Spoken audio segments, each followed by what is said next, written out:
கேரளாவில் நான் கண்டது வந்து ஒரு நாள் சும்மா அப்படி நடந்து போகும்போது எல்லாம் நிறைய பேர் உட்காந்து சிரிச்சுக்கிட்டு பேசிக்கிட்டு இருந்தாங்க. ஸோ நான் அப்படியே நடந்து போகும்போது அப்படி பார்த்தேன். ஏதோ வீடியோவில் அவங்க பார்த்துக்கிட்டு இருந்தாங்க. அப்போ நான் இன்னொருத்தரை கூப்பிட்டு கேட்டேன், இது என்ன அப்படி சிரிக்கிறீங்கன்னு.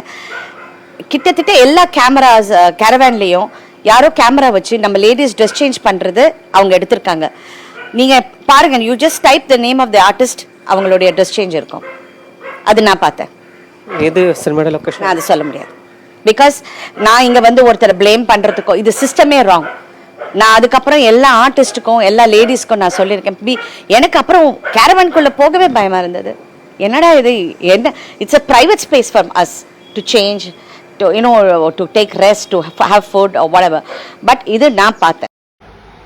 രാധിക ശരത് കുമാർ, നമ്മുടെ നടൻ ശരത് കുമാറിന്റെ വൈഫാണ്. തമിഴിൽ അത്യാവശ്യം പോപ്പുലർ ആയിട്ടുള്ള ഒരു ആക്ട്രസ് ആണ്. മലയാളം സിനിമകളും ചെയ്തിട്ടുണ്ട്. എനിക്ക് തോന്നുന്നു അവസാനമായിട്ട് രാധിക ചേച്ചിയുടെ വന്നൊരു സിനിമ എന്ന് പറഞ്ഞു കഴിഞ്ഞാൽ നമ്മുടെ ദിലീപേട്ടന്റെ പവി കെയർടേക്കർ എന്ന് പറയുന്ന ഒരു സിനിമയാണ്. അതിന് മുമ്പ് ഏതാണ് രാംലീലയിൽ അഭിനയിച്ചിട്ടുണ്ട്. ഇട്ടിമാണി എന്ന് പറയുന്ന ലാലേട്ടന്റെ ഒരു പടത്തിൽ അഭിനയിച്ചിട്ടുണ്ട്. അവർക്ക് നേരിട്ട ഒരു അനുഭവമാണ് അവരിവിടെ ഷെയർ ചെയ്യുന്നത്. അതായത് ഒരു മലയാളം സിനിമ ഇൻഡസ്ട്രിയിൽ നിന്ന് തന്നെ അവർ അഭിനയിച്ച ഒരു സിനിമയിൽ ഒരു നടന്ന ഒരു വൃത്തികേടാണ്. അതായത് കാരവനിൽ ക്യാമറ വെച്ചിട്ട് അവിടെ ഡ്രസ്സ് മാറാൻ വരുന്ന നായികമാരുടെ വീഡിയോ എടുക്കുന്നു. അത് ആ ഒരു സിനിമയുടെ അണിയറ പ്രവർത്തകർ കാണുന്നു. മനസ്സിലായില്ലേ? ഇത് ചെറിയൊരു അലിഗേഷൻ അല്ല, പക്ഷെ അവരവിടെ ചെയ്തതിനകത്ത് അവർ വന്ന് പറഞ്ഞു. അവരുടെ ആ ഒരു ബുദ്ധിമുട്ട് നമുക്ക് മനസ്സിലാക്കാം. തമിഴിൽ നിന്ന് ഇവിടെ വന്നപ്പോഴത്തേക്ക് ഇവിടെ അവർക്ക് ഫേസ് ചെയ്യേണ്ട വന്ന ഒരു എന്തുവാ, ഡാഡി ഇല്ലാത്ത പരിപാടി ഇവിടുത്തെ ചില ചേട്ടന്മാരുടെ, അങ്ങനെ തന്നെ പറയാം. പക്ഷെ അവർ ഈ ഒരു അലിഗേഷനെ പറ്റി പറയുമ്പോൾ എന്തുകൊണ്ട് അവർ ആ സിനിമയുടെ പേര് പറയുന്നില്ല? അതാണ് എൻ്റെ ചോദ്യം. കാരണം ഇങ്ങനെ ഒരുപാട് അലിഗേഷൻസ്, ഒരുപാട് ആളുകൾ ഇങ്ങനെ വന്ന് പറഞ്ഞുകൊണ്ടിരിക്കുകയാണ് ദിനം പ്രതി.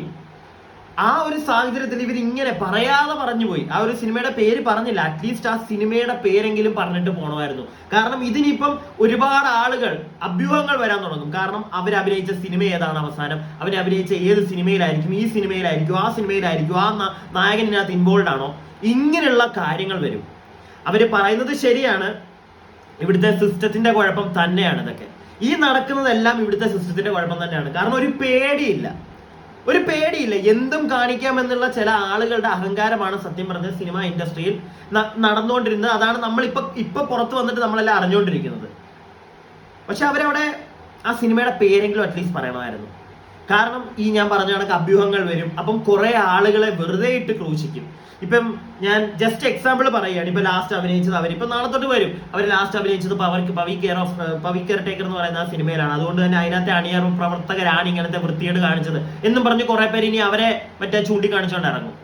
അത് സത്യം പറഞ്ഞു കഴിഞ്ഞാൽ നിരപരാധികളുടെ നേരെ നമ്മൾ അമ്പെയ്യുന്ന കണക്കായി പോകും. ആരാണെന്ന് നമുക്കറിയാതെ നമ്മളെല്ലാം ഇനി അഭ്യൂഹങ്ങൾ ഇറക്കി നമ്മൾ കുറേ പേരെ നമ്മൾ കുറ്റം പറയും. അത് സത്യം പറഞ്ഞു കഴിഞ്ഞാൽ ശരിയല്ല. അതിനായിട്ട് ഇതുപോലുള്ള അലിഗേഷൻസും കൊണ്ട് വരുന്ന ആളുകൾ അറ്റ്ലീസ്റ്റ് ആളുടെ പേരോ, ഇതിപ്പം രാധിക ശരത് കുമാർ ഒരു സിനിമയിൽ നടന്നതാണെന്ന് പറയുമ്പോൾ അറ്റ്ലീസ്റ്റ് ആ സിനിമ ഏതാണെന്നെങ്കിലും പറഞ്ഞിട്ട് പോകണമായിരുന്നു. എൻ്റെ ഒരു അഭിപ്രായമാണ്. അല്ലാതെ ഇതിപ്പോ അവിടെ ഇവിടെയും തൊടാതെ ഇങ്ങനെ വന്നിട്ട് പറഞ്ഞു പോകുമ്പോഴത്തേക്ക് ആരെയാണ് ഇപ്പൊ കേസ് എന്തായാലും ഒന്നും എടുക്കാൻ പോകുന്നില്ല. കാരണം അവർക്ക് കംപ്ലൈന്റ് ഒന്നുമില്ല. അവരിത് വന്ന് ജസ്റ്റ് അവർക്കുണ്ടായ ഒരു അനുഭവം പറഞ്ഞിട്ട് പോകുന്നേ ഉള്ളൂ. ഇത് സമൂഹത്തിന്റെ മുന്നിൽ ഇങ്ങനെ വന്ന ഒരാൾ അവർക്കുണ്ടായ ഒരു കാര്യം പറയുമ്പോഴത്തേക്ക് അത് പ്രോപ്പറായിട്ട് എവിടെയാണ്, ആർക്കാണ്, എന്താണ് നടന്നതെന്നുള്ള കാര്യം പറഞ്ഞിട്ടില്ലെങ്കിൽ കുറെ പാവങ്ങൾ ക്രൂശിക്കപ്പെടും ഇതിനകത്ത്. സോ ഇങ്ങനെയുള്ള കാര്യങ്ങൾ അറ്റ്ലീസ്റ്റ് മീഡിയകൾ ഇതിനെ പ്രൊമോട്ട് ചെയ്യാതിരിക്കുക. നിങ്ങൾ പോയി ചോദിക്കുമ്പോൾ അവരിത് പറഞ്ഞു, ഇതെടുത്ത് പുറത്തേക്ക് വിടാതിരിക്കുക ഇങ്ങനെയുള്ള കാര്യങ്ങൾ. കാരണം ഇത് പുറത്തേക്ക് വിടുമ്പോഴത്തേക്കുള്ള പ്രശ്നം അഭ്യൂഹങ്ങൾ വരിക. ചുമ്മാ കുറെ പേരെ എടുത്തിട്ട് ഇനിയിപ്പോ അവരായിരിക്കും, ഇവരായിരിക്കും, മറ്റവരായിരിക്കും എന്നുള്ള ഡൗട്ടുകൾ വരും. ഞാൻ പറഞ്ഞില്ല, ഇപ്പൊ ലാസ്റ്റ് ഇവർ അഭിനയിച്ച സിനിമ ഈ ഒരു 3 എണ്ണമാണ്. ഇനിയിപ്പോ ഇതിനകത്താണോ ഇവർക്ക് സംഭവിച്ചത്, അതിനകത്ത് ഇന്ന ആൾ മോശക്കാരനാണെന്നൊക്കെ പറഞ്ഞ് ചിലപ്പോൾ നാളെ ഇനി അടുത്ത ആൾ വരും. ഇപ്പൊ രാധിക ശരത് കുമാർ ഇങ്ങനെ ഒരു സിനിമയുടെ കാര്യം പറഞ്ഞില്ലേ, അവർക്ക് ഇങ്ങനെ അനുഭവം ഉണ്ടായി, എനിക്കും ആ സിനിമയിൽ നിന്നുണ്ടായി, അത് ഇന്ന ആളാണ് എന്നൊക്കെ പറഞ്ഞ് വെറുതെ വരും ഇനി കുറെ എണ്ണം. ഒരു തെളിവ് കാണത്തില്ല. സോ അങ്ങനെയുള്ള കാര്യം നടക്കാതിരിക്കണമെങ്കിൽ ഇതുപോലുള്ള ആക്ട്രസുകൾ അത്യാവശ്യം ഫേമസ് ആയിട്ടുള്ള നടിമാർ ഇങ്ങനെ ഓരോ കാര്യങ്ങൾ പറയുമ്പോൾ പ്രോപ്പർലി ആരാണ്, എന്താണ്, അറ്റ്ലീസ്റ്റ് ഏത് സിനിമയിലാണ് നടന്നതെങ്കിലും പറഞ്ഞിട്ട് പോകണം. അല്ലാതെ ഇങ്ങനെ അവിടെയും ഇവിടെയും തൊടാതെ വന്ന് പറയരുത്. അത് വളരെ മോശമായിട്ടുള്ള ഒരു കാര്യമാണ്. പക്ഷെ നമുക്ക് മനസ്സിലാക്കാം, അവരുടെ സിറ്റുവേഷൻ നമുക്ക് മനസ്സിലാക്കാം. അവർ പറഞ്ഞതിനകത്തൊന്നും എനിക്കത് മനസ്സിലായി. കാരണം വളരെ ഒരു സ്ത്രീ അത് നേരിടുക, ഒരു ആക്ട്രസ് അത് നേരിടുക എന്ന് പറഞ്ഞു കഴിഞ്ഞാൽ ചെറിയൊരു കാര്യമല്ല. ഒരു സിനിമയുടെ സെറ്റിൽ വെച്ച് അവർ ഡ്രസ്സ് മാറുന്ന സ്ഥലത്ത് കുറെ എണ്ണങ്ങൾ ക്യാമറ വെച്ച് അത് എടുക്കുക എന്നൊക്കെ പറഞ്ഞു കഴിഞ്ഞാൽ പിന്നെ അവർ പറയുന്നത് കേട്ടില്ലേ, അവർക്ക് പിന്നെ കാരവനിൽ തന്നെ കയറാൻ പേടിയാണ്. ഇപ്പം എപ്പോൾ കയറിയാലും ഒന്ന് പേടി, ഇതൊക്കെ ഓർക്കും. സത്യമാണ്, അവരുടെ ആ ഒരു അവസ്ഥ നമുക്ക് മനസ്സിലാക്കാം. പക്ഷെ അത് പുറത്ത് പറയുമ്പോഴത്തേക്ക് പ്രോപ്പറായിട്ട് പറയണം. ഇവിടുത്തെ സിസ്റ്റം ശരിയല്ല എന്ന് പറഞ്ഞ് പേര് പറയാതിരിക്കേണ്ട കാര്യമില്ല. സിസ്റ്റത്തിന് എന്തെങ്കിലും ഒരു മാറ്റം വരണമെങ്കിൽ നമ്മളെല്ലാം ഈ പേര് പറഞ്ഞ് ഇതിനകത്ത് ഇവിടുത്തെ നിയമം എന്തെങ്കിലും ഒരു നല്ല രീതിയിൽ ഇത് ചെയ്തവന്മാരെയൊക്കെ ശിക്ഷിക്കണം.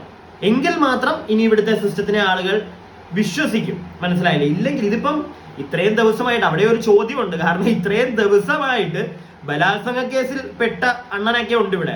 ഒരിക്കലും ജാമ്യം കിട്ടാത്ത കേസാണെന്നൊക്കെ ഇവിടെ പറഞ്ഞ് ഞാൻ കഴിഞ്ഞ ദിവസങ്ങളിൽ കണ്ടു. എന്നിട്ടും അതിനകത്ത് ഉള്ള പ്രതിയെ പോലീസ് ഒന്നും പിടിച്ചിട്ടൊന്നും ഇല്ല, അകത്തൊന്നും അല്ല അണ്ണൻ. ഇപ്പോഴും നല്ല പുറത്ത് നല്ല വിശാലമായി കൂളായിട്ട് നടപ്പുണ്ട്.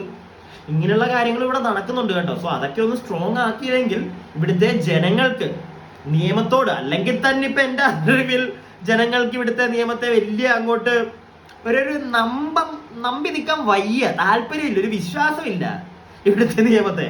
അപ്പം ഇങ്ങനെയുള്ള പരിപാടികളും കൂടെ ഒക്കെ കാണുമ്പോൾ ഒന്നും ചെയ്യാതെ ഇവന്മാരൊക്കെ ഈ പുറത്ത് നടക്കുന്ന കാണുമ്പോൾ, ഇത്രയും ദിവസമായിട്ടും ഇങ്ങനെ നടക്കുന്ന കാണുമ്പോൾ ആൾക്കാർക്ക് വെറുപ്പാകും.